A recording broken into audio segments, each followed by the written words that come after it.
राज्य के 4 आवश्यक तत्व माने गए हैं। जनता, निश्चित भूभाग, सरकार और संप्रभुता।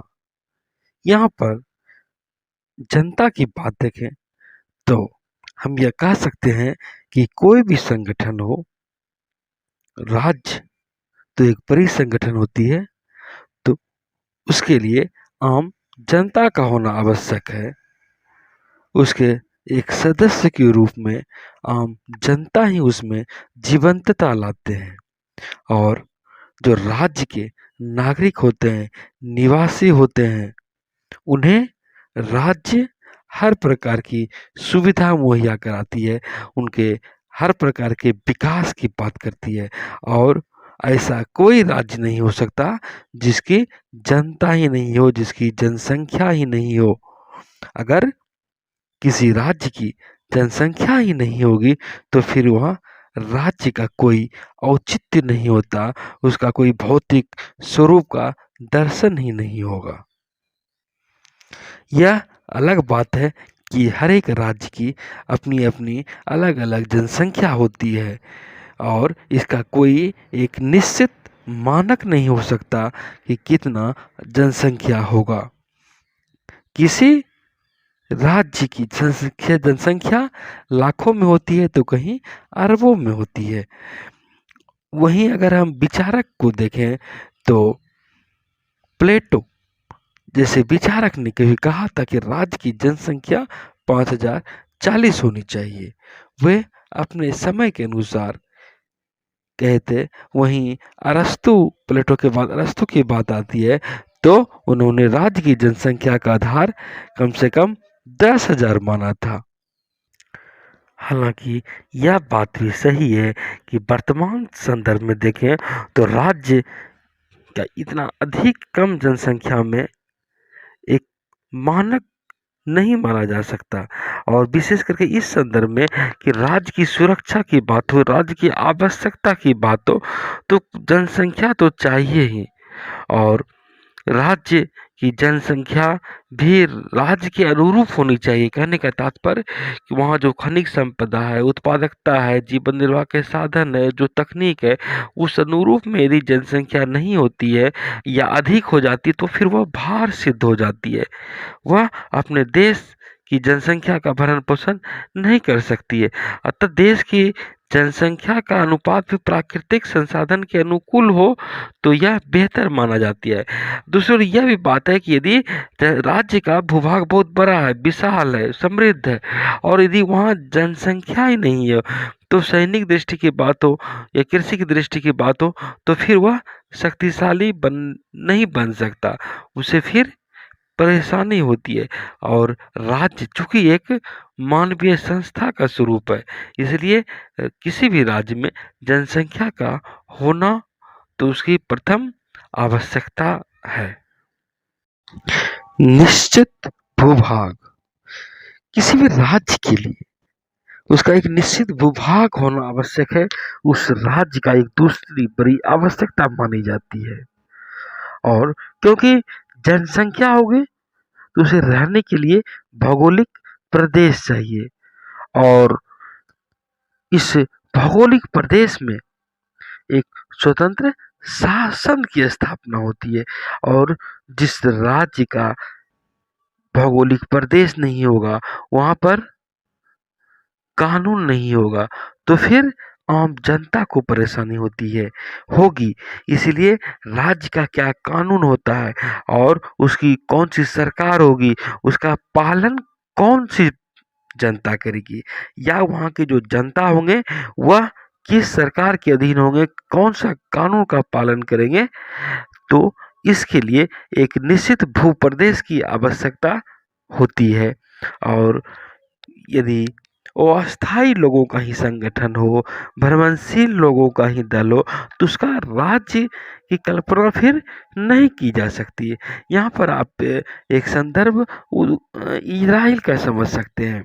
आज इजराइल को बहुत से देशों ने मान्यता दी है, बहुत से देशों ने नहीं दी है, लेकिन इसके पहले की स्थिति यह थी कि इजराइल राज्य को वो लोग मानते थे, लेकिन उनका कोई भौगोलिक प्रदेश नहीं था, उन्हें बाहर कर दिया गया था और यहूदी लोग दुनिया के विभिन्न देशों में बिखरे हुए रह रहे थे। उनकी अस्थायी भौगोलिक सीमा नहीं थी कि जिसमें वे रह सके। निश्चित भौगोलिक प्रदेश के अभाव में राज्य की कल्पना नहीं की जा सकती है, लेकिन वर्तमान संदर्भ में इजराइल को देखें तो वह उसका एक निश्चित प्रदेश है और बहुत से देशों ने उसे मान्यता भी दे दी है। तो राज्य के लिए भौगोलिक सीमा का होना अत्यंत ही आवश्यक है। खुद उस किसी भी देश की बात हो तो उसके अपने नागरिकों की बात हो, नागरिकों के पहचान की बात हो या अंतर्राष्ट्रीय जगत में उनकी बात हो, तो वहाँ पर राज्य का सीमांकन तो जरूरी है।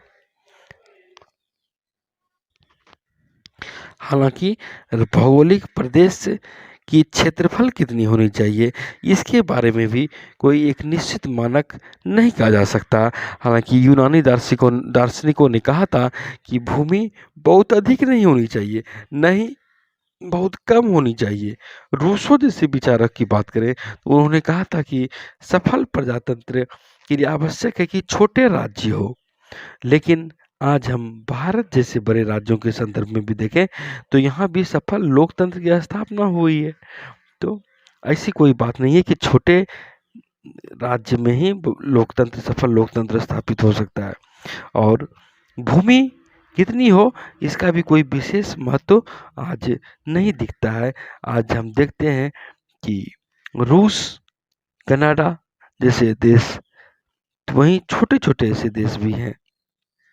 हर राज्य का एक अस्तित्व है, भौगोलिक सीमा आवश्यक है, उसका क्षेत्रफल आवश्यक है, एक निश्चित भूभाग आवश्यक है और राष्ट्रीय शक्ति की दृष्टि से भी उनकी भौगोलिक स्थिति की महत्व हो जाती है।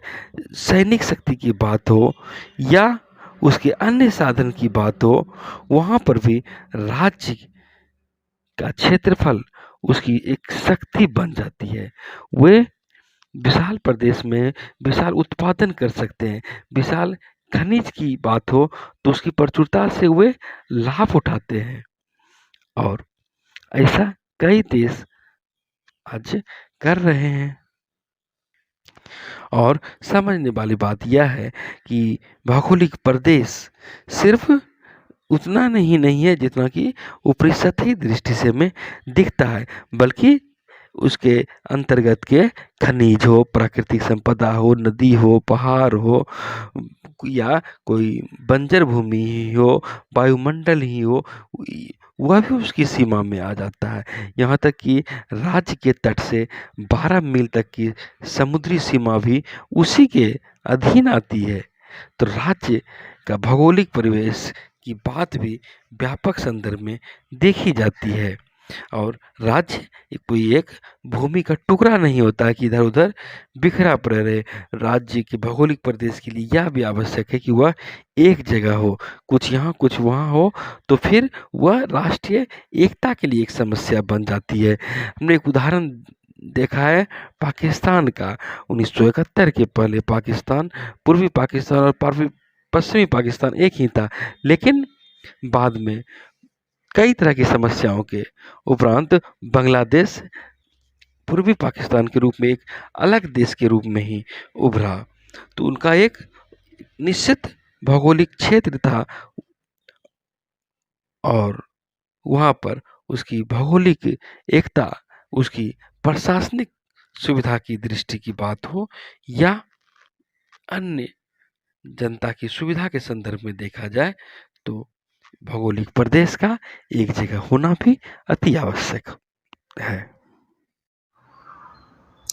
जनसंख्या और निश्चित भूभाग के बाद हम सरकार की बात करते हैं। यह भी सरकार का राज्य का तीसरा आवश्यक तत्व माना जाता है। इसे सभी लोग स्वीकारते हैं कि अगर सरकार नहीं रहेगी तो फिर राज्य का अस्तित्व नहीं रह सकता है।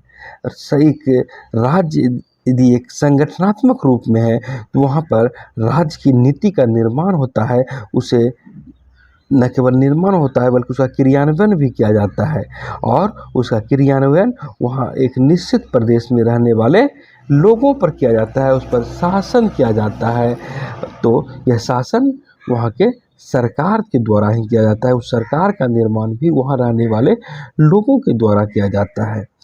और इस तरह राज्य वहाँ के लोगों के लिए आवश्यक है। वहीं दूसरी ओर अंतर्राष्ट्रीय स्तर करके पर का भी कोई कानून की बात हो तो वहाँ पर भी राज्य या सरकार ही उसका प्रतिनिधित्व करती है। सरकार किसी राज्य की सामूहिक इच्छा के रूप में अभिव्यक्त होती है, क्रियान्वित होती है, और राज्य एक अमूर्त संस्था के रूप में जहाँ हम देखते हैं वहीं सरकार राज्य को मूर्त स्वरूप प्रदान करता है। सरकार का संगठन जैसे कार्यपालिका हो, विधायिका हो, न्यायपालिका हो, इसके माध्यम से राज्य का जो उद्देश्य होता है उसे पूरा किया जाता है। हालांकि सरकार के कई तरह के स्वरूप हमें विश्व स्तर पर देखने को मिलते हैं, जैसे कि कभी हम राजतंत्र देखते थे और अभी भी कुछ देशों में राजतंत्र है, तो कहीं लोकतंत्र के रूप में सरकार का स्वरूप है, तो वहीं उसके अंतर्गत संसदीय व्यवस्था है, अध्यक्षीय व्यवस्था है। तो हर एक सरकार अपने अपने सुविधा के अनुरूप, अपनी अपनी आकांक्षा के अनुरूप अपनी सरकार का निर्माण करती है। और लेकिन राज्य को मूर्त रूप देने में सरकार की ही एक आवश्यक सुविधा होती है। आवश्यक अंग के रूप में सरकार राज्य को मूर्त स्वरूप प्रदान करता है। राज्य के आवश्यक तत्वों में चौथा आवश्यक तत्व देखें तो जनसंख्या, निश्चित भूभाग, सरकार के बाद संप्रभुता होती है। और यदि तीनों चीज़ हो और संप्रभुता नहीं हो तो फिर उसे राज्य नहीं क्या कहा जा सकता है। और संप्रभुता एक सर्वोच्च शक्ति के रूप में होती है, सर्वोच्च कानूनी शक्ति के रूप में होती है। आंतरिक बात हो या बाह्य क्षेत्र हो, दोनों की दृष्टि में वह सर्वोच्च स्थिति में होती है। उसके ऊपर किसी का नियंत्रण नहीं होता है, कोई उसे प्रतिबंधित नहीं करता है। संप्रभुता एक सर्वोच्च शक्ति के रूप में होता है, उसे वैधानिकता मिली होती है। संप्रभुता के अभाव की बात करें तो वह एक समुदाय हो जाएगा, फिर वहाँ पर सब चीज़ होगा। किसी समुदाय की बात करें तो किसी संघ की बात करें, किसी समूह की बात करें तो वहाँ सदस्य होते हैं, जनसंख्या होती है, भूमि भी हो सकती है, प्रशासन भी हो सकता है, सरकार वहाँ पर हो सकती है अपनी विधि व्यवस्था के लिए। लेकिन प्रभुसत्ता नहीं होगी, संप्रभुता नहीं होगी तो वह राज्य का स्वरूप नहीं ले सकता है। राज्य को संप्रभुता ही किसी अन्य समुदाय से अलग कर उसे एक विशिष्ट संगठन बनाता है। और राज्य जहाँ है वहाँ हम कह सकते हैं कि संप्रभुता अवश्य रूप से होगी। जहाँ संप्रभुता होगी वहीं वह राज्य कहला सकता है। कोई राजनीतिक समुदाय के पास कितनी ही चीज़ें हो जाए, जनता हो जाए, भूभाग हो जाए, सरकार हो जाए, लेकिन अगर संप्रभुता नहीं है तो फिर वह स्वतंत्र राज्य का दर्जा नहीं पा सकता है। हम अपने देश का भी उदाहरण इस संदर्भ में देख सकते हैं कि 1947 के पहले भी सब चीज़ था। हमारा जनसंख्या थी, एक क्षेत्र था, सरकार की भी व्यवस्था थी, लेकिन हमें संप्रभुता प्राप्त नहीं थी। हमारा संप्रभुता अंग्रेजों के कब्जे में था। आंतरिक दृष्टि और बाह्य दृष्टि से हम पूर्णतः संप्रभु नहीं थे, इसीलिए भारत स्वतंत्र राज्य नहीं था। और संप्रभुता एक सर्वोच्च शक्ति के रूप में होती है और यह विधि निर्माण का अंतिम स्रोत होता है। संप्रभुता के दोनों स्वरूप हो, आंतरिक हो या बाह्य हो, दोनों स्वरूप में वह स्वतंत्र होता है। आंतरिक संप्रभुता का अर्थ यही हुआ कि जो राज्य के अंतर्गत जितने भी लोग रहते हैं वे सभी प्राणियों पर, वहाँ के सभी जनसंख्या पर उस सरकार का नियंत्रण होता है। उस संप्रभुता का एक तरह से स्वामित्व के रूप में होता है। वे जो चाहते हैं वही करते हैं। वहीं अगर बाह्य दृष्टि से देखें तो अंतर्राष्ट्रीय जगत में अपनी नीति को लागू करने के लिए वह स्वतंत्र होता है। उस पर किसी दूसरे राज्य का हस्तक्षेप नहीं हो सकता। वह बाह्य नियंत्रण से मुक्ति के रूप में एक शक्ति का स्वरूप लिए संप्रभुता होती है।